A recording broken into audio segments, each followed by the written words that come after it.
아멘. 강수교회 서울그리스도의 강수센터에 계신 모든 분들께 저도 다시 한번 인사드리겠습니다. 너무나 반갑고요. 저희가 분당교회에서 또한 여러분들에게 제가 대신해서 감사와 또 인사의 말씀을 드리도록 하겠습니다. 벌써 2018년도가 16일이 되었고 얼마 남지 않은 것 같습니다. 제가 아마 봄에 5월인가 아마 왔던 것 같은데 그때 왔다가 지금 다시 방문을 두 번째 하게 되는데요. 두 번째 방문하니까 좀 더 익숙하고 친해진 것 같고, 또 특히 그 7월 달에 우리 캠퍼스들하고 유용준이랑도 제가 방을 그때 거의 한 일주일 갔었나? 그렇게 하고 또 우리 캠퍼스들하고 미국도 같이 갔다 오고 되게 여기 익숙한 얼굴들이 많이 있는 것 같아요. 그래서 반갑고요. 그리고 또 좀 달라진 게 뭔가 이렇게 봤더니 이렇게 강서센터가 무학기에서 유학기로 바뀐 것을 보게 되었습니다. 우리 박민주 자매가 반주를 하는 것을 보면서 저의 대학교 동기인데 이렇게 또 반주로 섬기니까 또 너무 놀라운 것 같습니다. 잘들 지내고 계셨나요? 네, 얼굴들이 되게 화사하고 되게 밝고 그래서 되게 에너지가 넘치는 것 같습니다. 또 성찬을 들으니까 또 이렇게 1년 딱 된 그 영적으로 1년 된 자매님께서 성찬을 나눠주시니까 그것 또한 특별한 것 같습니다. 앞으로 그래서 그 영적인 날을 다 조사하셔가지고 이렇게 그 기념일 되기 전에나 후에나 다 성찬을 하는 걸로 한번 하시면 어떨까 싶습니다. 훨씬 임팩트 있고 되게 좋았던 것 같습니다. 박광식 목사님이 아마 대구에 가셔서 제가 여기 오게 됐는데요. 대구에서 너무 놀랍게 또 말씀을 전하실 거를 믿고, 그 파워포인트가 있는데 그 장인환 형제가 뒤에서 제가 이렇게 넘겨주세요라는 말을 할 때도 있고 아닐 때도 있지만 제가 그냥 진행하면은 바로바로 이렇게 넘겨주시기를 부탁을 드리겠습니다.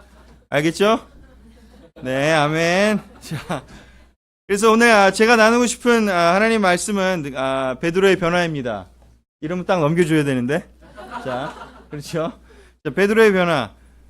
지난 한 해를 생각하면 무엇보다도 굉장히 많은 변화가 있었던 것 같습니다. 예전에 비해서 예전에는 10년 정도가 돼야 뭐 강산이 변한다 그런 말을 사용하지 않습니까? 하지만 요즘은 디지털 시대라서 굉장히 빠른 변화의 시대에 우리가 살고 있는 것 같습니다. 그래서 변화에 대해서 여러 가지를 생각을 많이 해보게 되는데 우리가 어떻게 변화할까? 굉장히 여러 가지의 그런 성경의 가르침들이 많이 있지만은 오늘은 저는 그 여러 사람 중에서 또 여러 사건 중에서 베드로를 통해서 베드로가 어떻게 변했나를 살펴보면서 우리도 또한 배울 점이 있지 않을까 싶습니다. 여러분들 혹시 그 베드로에 대해서 좋아하시는 그 느낌을 갖고 계신가요? 네, 안 좋아하시는 걸로 하고 별로 반응이 없으시네. 아멘. 자, 그 베드로가 그 복음서에 굉장히 많이 등장을 하는데 그 서신서에 가면 굉장히 변화가 많이 있습니다. 그래서 저는 사실은 복음서에서 예수님을 만날 동안에 변한 그 모습을 가지고 이야기하기보다는 그 서신서 이후에 나오는 그런 베드로에 대해서 같이 좀 보려고 합니다. 크게 세 가지를 나누고 싶은데요. 첫 번째는요.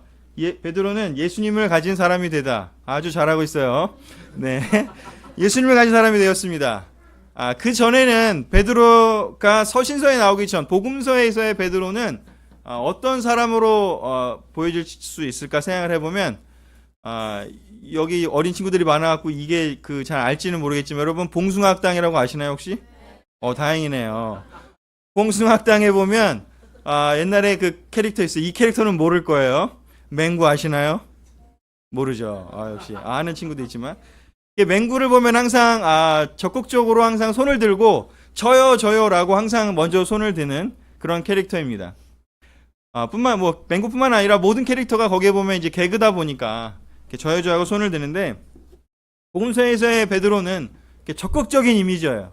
항상 예수님이 뭐 얘기하면 제일 많이 나오는 게 베드로입니다. 저요라고 이야기를 하고 굉장히 적극적인 사람이었고 또 그 모든 그런 적극적인 상황을 통해서 베드로가 바랐고 원했고 추구했던 것은 무엇이었냐면 맨 그 첫 번째 사람, 예수님의 맨 첫 번째 사람이 되는 것이 베드로의 목적이었어요. 예수님한테 인정받는 게 목적이었고, 또 예수님이 나중에 막 큰 어떤 그 세력을 형성해서 놀라운 어떤 집단을 이끌게 될 때 그 정치적인 자리에서도 첫 번째가 되기를 원했어요. 그래서 많은 어떤 권력도 원했고 물질도 원하던 사람이었습니다. 그런데 베드로가 어떻게 변하는지, 예수님을 가진 사람이 되다, 이 말이 무슨 뜻인지 우리가 성경 구절을 통해서 같이 보고 싶습니다. 사도행전 3장 3절에서 7절을 제가 적어왔는데요. 우리 이걸 보고 좀 같이 읽을까요? 여기 좀 아니면은 개인적으로 성경책 보시고 보셔도 됩니다. 잘 안 보이시면. 다 같이 읽었으면 좋겠습니다. 사도행전 3장 3절에 7절입니다. 시작. 그는 베드로와 요한이 성전에 들어가는 것을 보고 구걸을 하였다. 베드로가 요한과 더불어 그를 눈여겨보고 그에게 말했다. 우리를 보시오. 그 못 걷는 사람은 무엇을 얻으려니 하고 두 사람을 빤히 쳐다보았다. 베드로가 말하기를 은과 금은 내게 없으나 내게 있는 것을 그대에게 주니 나사렛 예수 그리스도의 이름으로 일어나 걸으시오 하고 그의 오른손을 잡아 일으켰다. 아멘. 이 구절에 보면 베드로가 사도행전에서 사람들에게 이야기를 하는 장면이 나옵니다. 이 안진뱅이는 베드로에게 돈을 달라고 했습니다. 그런데 베드로가 하는 이야기는 내가 가지고 있는 것이 무엇인지를 설명하고 그것을 줄 테니 그것을 받으라고 이야기를 하고 있습니다. 복음서에서 나타나는 베드로는 이렇게 대답하지 않았을 거예요. 아마도 그때 얘기하면 갈릴리에서 어부 생활을 오래 했기 때문에 아마 베드로에게 뭔가를 달라고 했으면 아마도 고등어 먹을래? 아니면 갈치 먹을래? 뭐 이렇게 얘기하지 않았을까요? 좀 오반가요?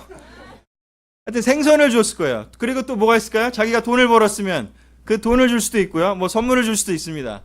그리고 예수님과 함께 있을 때에도 얘기하면 아마도 이야기할 거예요. 내가 예수님의 수제자라고. 아마도 그런 권력을, 그런 지위를 이야기하면서 사람들에게 이야기하고 싶었을 것입니다. 하지만 베드로는 이 안진뱅이에게 무엇을 이야기하냐면 내가 가진 것은 바로 예수 그리스도라고 이야기를 하고 있습니다. 나는 예수님이 누구인지 알고 그 예수님이 너의 삶을 어떻게 변화시킬지를 명확히 알고 있기 때문에 너를 일으켜 세우는 그냥 어떤 형식적인 어떤 그 겉모습의 변화가 아니라 그것도 물론 줄 수 있겠지만 그것뿐만 아니라 너의 영혼의 근본적인 변화, 너의 성품의 근본적인 변화, 바로 그것을 주고 싶다. 너를 진정으로 아끼고 너를 진정으로 사랑하고 너를 정말로 영원히 함께하면서 도와주고 싶은 그 존재를 알려주고 싶다라고 이야기를 한다라는 거죠. 여러분들에게도 묻고 싶습니다. 여러분들이 제자 삶을 살면 살수록 여러분들이 점점 더 사람들에게 나누고 싶은 것은 예수님이 되는지 아니면 여러분이 가지고 있는 것이 되는지 우리 눈에 보이는 것이 되는지를 한번 생각해 보시기를 권하고 싶습니다. 우리가 정말 시간이 지나면 지날수록 오히려 영크리스천 때는 처음 세례받을 때는 정말 너무나 기뻐서 세례받을 때 너무 기뻐서 솔직히 세례받고 나서 변한 거 하나도 없잖아요. 세례 막 받으면 변한 거 그렇게 많지 않잖아요. 근데도 불구하고 그때는 기쁨이 넘치고요. 그때는 정말 자신 있게 아마도 이야기했었던 것 같아요. 나에게 예수님이 있다고. 그래서 예수님을 내가 전해주고 싶다고 아마 이야기합니다. 근데 시간이 지나면요. 점점 더 자기 자신을 알아가게 돼요. 뭔가 바뀌려고 트라이 해보고 노력을 했는데 잘 안 바뀌고 또 실패하고 또 아니면 어떤 부분에 있어서 부족함을 느끼게 된다면 내가 가진 것을 보기보다는 내가 무엇이 부족한지 또는 내가 부족한 거 아니라 가진 것 중에서도 예수님이 아니라 눈에 보이는 것들에 우리가 집착하기 쉽다라는 거죠. 그러나 잘 생각해 보시면 하나님이 원하시는 것은 무엇인지 하나님을 자랑스러워하는 그 마음이라는 것을 생각해 보게 됩니다. 우리가 사랑하는 사람이 있을 때 내가 이 사랑하는 사람이 있다. 그것이 뭐 자녀가 될 수도 있고 친구가 될 수도 있고 배우자가 될 수도 있고 여러 가지가 존재하겠지만은 그 관계에 있어서 가장 소중한 것은 내가 이 사람의 친구다. 내가 이 사람의 부모다. 내가 이 사람의 남편이다. 아내다. 그것을 너무 자랑스러워하는 그런 마음들. 그 마음에서 우리는 정말로 연결되는 것을 느끼게 된다는 것이죠.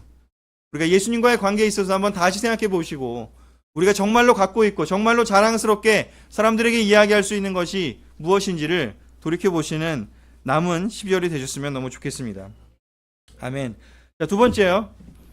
두 번째는요, 형제를 섬기는 사람이 되다입니다. 참고로 이 그 그림은 그 루벤스라는 화가가 그 그린 그림이고, 베드로라고 자기가 성경을 읽다가 이렇게 그 상상이 돼서 그린 그림이라고 합니다. 형제를 섬기는 사람이 되다.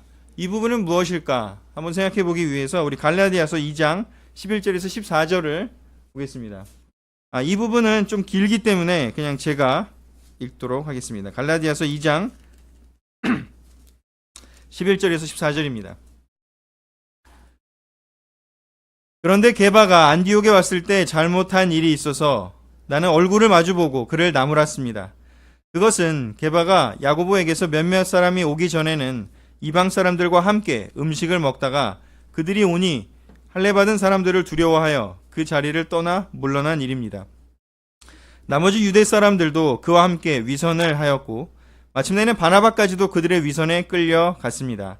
나는 그들이 복음의 진리를 따라 똑바로 걷지 않는 것을 보고 모든 사람 앞에서 게바에게 이렇게 말하였습니다.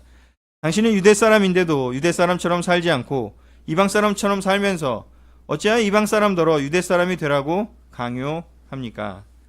아멘. 보통은 이 구절은 베드로를 설명할 때 읽는 구절은 아닙니다.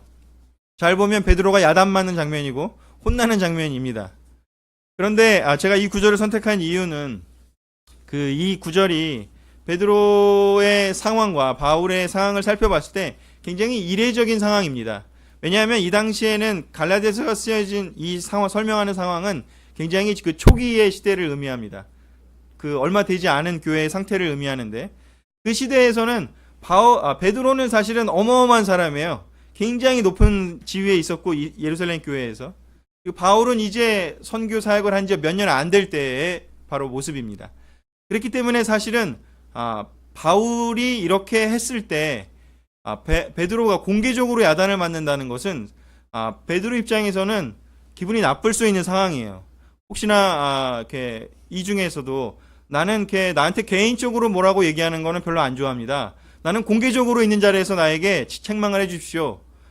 저는 그것을 즐깁니다. 저는 심장이 세니까요. 그런 분 계시나요? 네, 고개를 절레절레 흔드시는데 사실 대부분의 사람들이 그것을 원하지 않아요. 예, 저는 이제 그 틴들하고 시간을 많이 보내는데 틴들하고도 시간을 보내면은 제가 이제 개인적으로 나랑 얘기 좀 할까? 이렇게 얘기하면은 애들이 갑자기 긴장을 막 합니다. 삼촌이 도대체 무슨 얘기를 할까? 하면서 긴장을 하면서 이렇게 여러 명이 있는 자리에서 안전하게 다른 사람이 이렇게 보호하는 상황에 있기를 원해서 둘이 아니라 꼭 이렇게 여러 명이 같이 있으면 좋겠다 이야기하는 경우들이 많은데 보통 대부분 이렇게 누군가가 권위 있는 사람이 이렇게 만나자고 하면 그런 케이스들이 존재하는 것 같습니다. 근데 갑자기 이 바울은 공개적인 자리에서 이 정말 대단했던 베드로를 책망을 하게 된다는 거죠. 그랬을 때 물론 바울이 썼기 때문에 갈라디아서는 바울의 관점이기 때문에 베드로가 잘못한 부분만을 지금 지적을 하고 있습니다.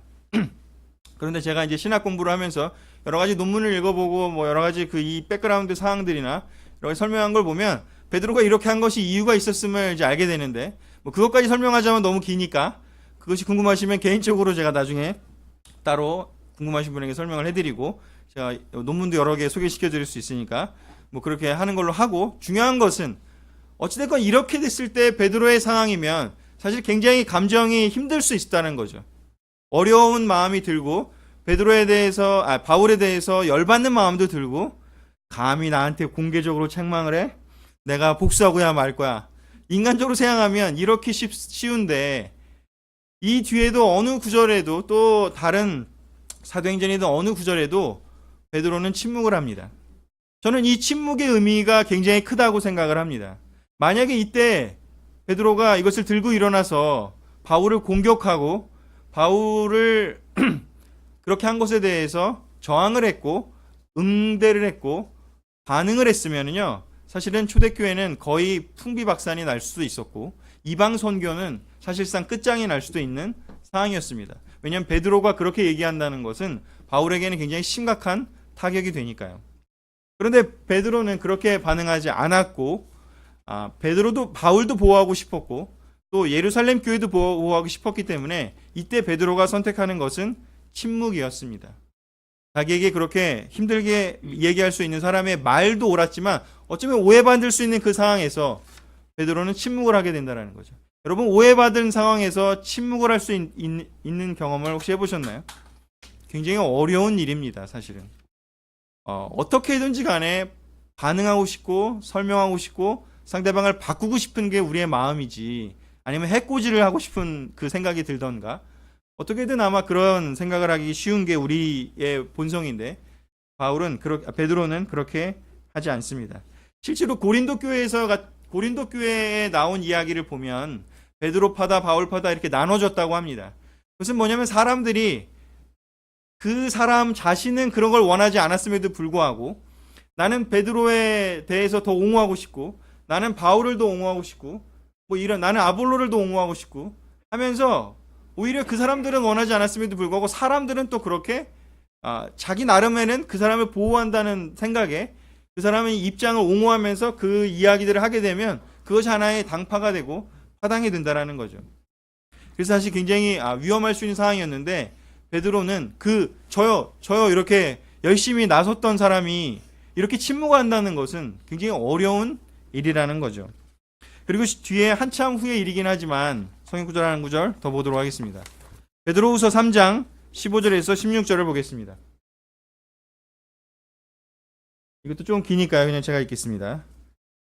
그리고 우리 주님의 오래 참으심이 구원을 위한 것이라고 생각하십시오. 그것은 우리의 사랑하는 형제 바울이 자기가 받은 지혜를 따라서 여러분에게 편지한 바와 같습니다.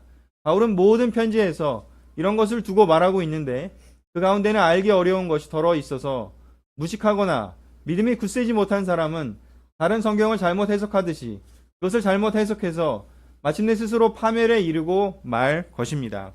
아멘. 물론 갈라디아의 이 안디옥에서의 사건이 있은 시점과 이 글을 쓰게 된 시점은 상당히 먼 시점이긴 하지만 베드로후서는 거의 베드로의 그 생애 말년 가까운 시기에 쓰여졌기 때문에요. 하지만 이것을 보면 베드로의 바울에 대한 태도는 어떤가요? 사랑하는 바울, 이런 사랑하는 형제라고 표현하고 사람들이 바울을 약간 이렇게 오해하고 또 곡해하고 하는 그 상황을 인지하고 있었고 그럼에도 불구하고 베드로는 바울을 변호하고 옹호해 주면서 바울이 한 이야기를 그렇게 해석하면 안 됩니다 라고 오히려 사람들에게 설명을 하고 있습니다.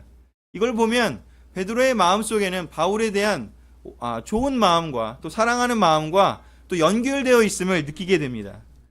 베드로는 그런 사실 자기한테 힘든 이야기를 하고 어떤 면에서는 공개적으로 오해되는 이 상황에 처하게 만든 어떻게 보면 관계가 안 좋아질 수 있었음에도 불구하고 오히려 바울을 옹호하고 그리고 바울을 사랑하는 형제라고 표현함으로써 그 편지를 읽는 많은 사람들에게 자신의 마음을 이야기하게 된 거죠. 베드로는 중요하게 생각한 것은 무엇이었는지 자기가 높임받고 자기가 뭔가 인정받고 하는 것이 아니었습니다. 결국에는 사람들에게 말씀이 전해지는 것이었고 이방인들에게 선교가 되는 것이 중요했고 또 하나님이 높여지는 것이 중요했기 때문에 바로 이런 상황을 이겨냈고 뿐만 아니라 오히려 더 성숙한 모습으로 보여줄 수 있다는 거죠. 우리 강석교회 형제자매들의 여러분들의 관계는 어떠십니까? 우리가 서로 바울처럼 이렇게 어떤 부분에 있어서 옳지 않다고 느끼는 것이 있다면 서로 이야기해 줄 수 있는 관계입니까?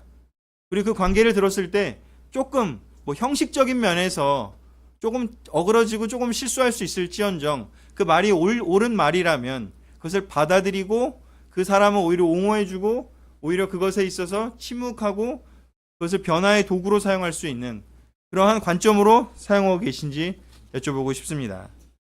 강소교회가 또한 그런 교회가 되기를 권해드리고 싶습니다. 세 번째요. 예수님의 삶을 담는 자가 됐다라고 세 번째 포인트를 나누고 싶습니다.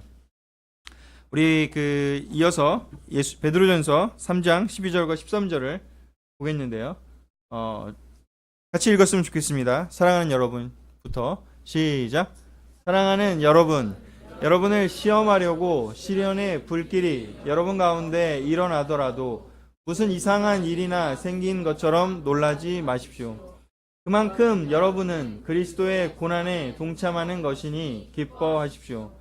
그러면 그의 영광이 나타날 때 여러분은 또한 기뻐 뛰며 즐거워하게 될 것입니다. 베드로가 기록한 책으로 성경에서 이제 알려지는 것은 베드로 전서와 후서가 있고요. 그리고 복음서에는 마가복음이 베드로의 제자, 아멘. 누구 아들인가요? 아멘. 제 친구네요. 너무 귀엽습니다. 자, 너무 놀라운. 우리가 이렇게 약간 좀 집중하면서 뭔가 이렇게 좀 긴장될 만할 때 싹 풀어주니까 너무 좋은 하나님의 보내신 아이가 아닌가 싶습니다. 아멘. 자, 베드로의 그 전서 후서 말고 마가복음이 베드로의 수제자였던, 베드로의 그 특별한 제자였던 마가가 베드로의 이야기를 듣고 구술했다고 표현돼서, 사실은 마가복음인 거의 베드로 복음과도 같은, 물론 베드로 복음이라는 다른 외경이 있긴 하지만 그것과 별개로, 그건 베드로가 쓴 게 오히려 아니고 마가복음을 베드로의 영향이 주어진 거의 베드로의 이야기라고 보여지고 있습니다, 신학적으로. 자, 그런데 이 베드로 그 마가복음과 베드로 전후서를 보면 재밌는 것은 사도행전이나 아니면 다른 많은 것을 보면 베드로가 사실 자기를 자랑할 수 있는 이야기가 되게 많았어요. 그렇지 않습니까? 예수님의 수제자였고 예수님이 인정했잖아요. 그럼 얼마나 떳떳하게 어디 가서 얘기할 수 있지 않겠습니까? 나 예수님이 수제자야. 내 말 들어야 돼. 이렇게 얘기하면서 얘기할 수도 있고, 그 권위를 내세울 수도 있고, 또 사도행전에 보면 베드로가 어마어마하게 많은 그 설교를 하고 막 3,000명을 세례주고 뭐 5,000명을 세례주고 그 다음에 막 그 병자를 낫게 하기도 하고 굉장히 많은 놀라운 일을 많이 합니다. 그런데 놀랍게도 재밌는 것은 베드로 전서와 후서에서의 주제가 뭐냐면 바로 이 주제입니다. 그리스도의 고난에 동참하는 것을 기뻐하라고 하는 것이 베드로의 주제입니다. 신기한 것은 하나님의 영광과 베드로의 영광과 자신이 겪었던 막 그 기적과 그런 걸 나누면서, 와, 내가 이런 놀라운 기적을 겪었어. 그러니까 여러분들에게도 이런 기적을 겪으려면, 이런 삶의 다이나믹한 일들을 겪으려면, 성공하려면 바로 예수님을 믿으세요. 이렇게 얘기할 수도 있는데, 베드로는 공교롭게도 그 세 권의 책에 뭐라고 공통된 주제가 뭐냐면 바로 그리스도의 고난에 참여하는 것이 진짜 기쁨이고 정말 자기의 가장 중요한 신앙이라고 이야기를 하고 있습니다. 그리스도의 고난에 참여하는 것은, 그리스도의 고난에 참여하는 것이야말로 진정한 기쁨이고, 그것을 경험할 때야만이 비로소 여러분들이 예수님이 누군지 알게 될 거라고 이야기를 합니다. 지식에는 두 가지가 있겠죠. 하나는 책으로 읽는 것이고 지식적으로 아는 것이고, 두 번째는 경험에서, 삶에서, 체험에서 얻는 게 있지 않습니까? 그런데 베드로가 이야기하는 그것입니다. 지식적으로가 아니라 자기가 체험해야지만 안다고요. 그리스도의 고난에 자기가 참여해 봐야지만이, 그 참고 거기서 견뎌내고 인내하고 그것을 통해서 예수님이 누군지를 그래서 알 수 있는 거지, 그냥 글로 공부하고 예수님이 뭐 언제 태어나셨고 어디 사셨고 무슨 얘기하셨고 하는 거를 100번 들어도 알 수가 없다라고 베드로는 이야기하는 것입니다. 여러분, 운동 좋아하시나요? 네, 저도 운동을 되게 좋아하는데 뭐 구기 종목 굉장히 좋아합니다. 공으로 하는 거 다 좋아하는데 제가 못하는 운동이 있어요. 수영을 잘 못해요. 정말 하고 싶은데 안 돼요. 참 힘들어요. 수영 좋아하시는 분들은 이해가 안 될 수도 있는데 제가 교만하기 때문이라는 걸 저는 알고 있습니다. 힘을 빼야 되는데 힘을 안 빼요. 물에 들어가면 이상하게 힘을 이렇게 딱 빼야 되잖아요. 수영을 하려면 이 딱딱하죠. 힘이 더 들어가서 안 되는데, 제가 그래서 열심히 책으로도 막 수영의 자세, 막 각도 뭐 이런 거 막 이렇게 엄청 많이 공부하고 막 동영상도 보고 많이 했어요. 하지만 안 돼요. 그래서 안 된대요. 제 친구입니다. 그래서 안 된대. 아무리 그것을 글로 보고 아무리 해도 안 되는 건 안 되는 거예요. 왜냐면 그 지식은 오로지 물에 떠본 사람만 아는 거예요. 저는 안 떠봐까지 모르겠어요. 그 신비로운 느낌을 모르겠어요. 물에 들어가서 그 떠서 다 가는 그 기쁨을. 바로 그것처럼 어떤 지식들은 하나님을 그냥 글로 배우고 뭐 신적인 증명을 하고 그런 많은 것들로는 도저히 알 수가 없다는 거예요. 자기가 경험해봐야지만 안다는 거죠. 예수님이 하신 말씀을 우리 제자 공부할 예수님 그 공부할 때 우리 그런 숙제 내주지 않아요? 가서 사랑하는 사람에게 사랑하라고 얘기해보라고. 그리고 또 뭐 사과라고도 얘기해 보라고 하고 어떤 실천을 우리가 이야기를 합니다. 정말 그걸 할 때만이 그걸 알 수 있다라는 거죠. 고난을 이야기하는 베드로의 이야기는 무엇입니까? 바로 그 삶에 들어가라는 이야기입니다. 바로 예수님이 했던 것처럼 자신을 낮추고 정말 사람들을 섬기고 자기가 조금 손해보는 것 같은 그 느낌을 감내하면서 다른 사람의 성장과 다른 사람의 유익을 위해서 어떤 행동을 하는 것이 고난의 핵심이 아니겠습니까? 바로 그것을 해보라고 이야기를 합니다. 해보지 않고는 절대 알 수 없다라고 이야기를 합니다. 그 베드로를 객관적으로 봤던 누가가 쓴 거 사도행전이니까 누가가 기록한 그런 글들, 다른 사람들이 알고 있는 베드로는 화려한 모습이 많았어요. 막 어마어마한 자리에서 설교하고 막 그다음에 하나님에게 받은 그 인사이트를 알려주고 막 어떤 그 기적을 행하고, 하지만 베드로 자신이 고백하는 것에는 그런 이야기가 없다라는 거죠. 근데 바울도 마찬가지고, 신기한 건 그 대가들은, 그 놀라운 사람들은, 참 놀라운 것은 바로 그들이 고백하는 것은 바로 고난에 참여하는 것이야말로, 예수님을 닮아가는 것이야말로, 예수님 말씀에 순종하는 것이야말로 진정한 예수님과 관계 맺는 법이라는 것을 이야기한다라는 거죠. 마가복음 10장 넘겨주세요. 마가복음 10장 45절에 있는데요. 신학자들은 이렇게 약간 그런 걸 좋아해요. 성경을 한 구절로 표현할 수 있는 주제 구절을 찾아라, 뭐 이런 걸 좋아해요. 이 시험 같은 데 나와요. 이게 공간복음 신학대학 이런 데 가시면은 공간복음에 마가복음을 한 줄로 요약하면 그 구절을 써라, 뭐 이런 게 나와요. 근데 이제 이 구절이라고 합니다. 마가복음을 요약하면 마가복음의 주제 구절은 10장 45절이라고 합니다. 같이 읽어볼까요? 시작. 온 것이 아니라 섬기러 왔으며 많은 사람을 구원하기 위하여 치를 몸값으로 자기 목숨을 내주러 왔다. 아멘. 베드로는 이야기를 합니다. 마가를 통해서 그 기록한 책에 이야기합니다. 내가 예수님한테 들은 것, 내가 예수님한테 배운 것, 그것의 가장 중요한 것은 무엇인지 바로 예수님이 한 이 말씀이었고, 예수님이 이 말씀을 삶에서 보여주셨다라고 하는 거죠. 바로 무엇인지, 예수님은 섬기기 위해서 오셨고 그 섬김을 위해서 자기 자신을 희생하는 그 삶을 사셨다라는 것입니다. 바로 베드로가 변화돼서 어떤 것들을 이야기를 하고 있는지, 바로 예수님을 닮아가는 사람이 된다라는 거죠. 그 닮아간다라는 것은 무엇인지, 예수님의 고난을, 예수님의 섬김을 기꺼이 자기의 삶으로 나타냈다는 이야기입니다. 이어서 베드로전서 5장 10절 한 구절 더 보겠습니다. 거의 마지막 구절인데요. 같이 읽어볼까요? 시작. 모든 은혜를 주시는 하나님, 곧 그리스도 안에서 여러분을 자기의 영원한 영광에 불러들이신 분께서 잠시 동안 고난을 받은 여러분을 친히 온전하게 하시고 굳게 세워주시고 강하게 하시고 기초를 튼튼하게 하여 주실 것입니다. 아멘. 베드로는 고난에 대한 이야기를 베드로전서, 후서, 마가복음에서 이야기하고 있지만, 그때 설명해 주는 것 중에 하나는 무엇이냐면 그 고난은 잠시 동안의 고난이라고 표현하고 있습니다. 고난이 길 것 같지만 사실은 잠시 동안밖에 되지 않는다는 겁니다. 근데 우리는 고난을 막상 생각하고 뭐 부대끼고 어떤 생각할 때 어떻게 생각하나요? 고난은 영원할 것 같아요.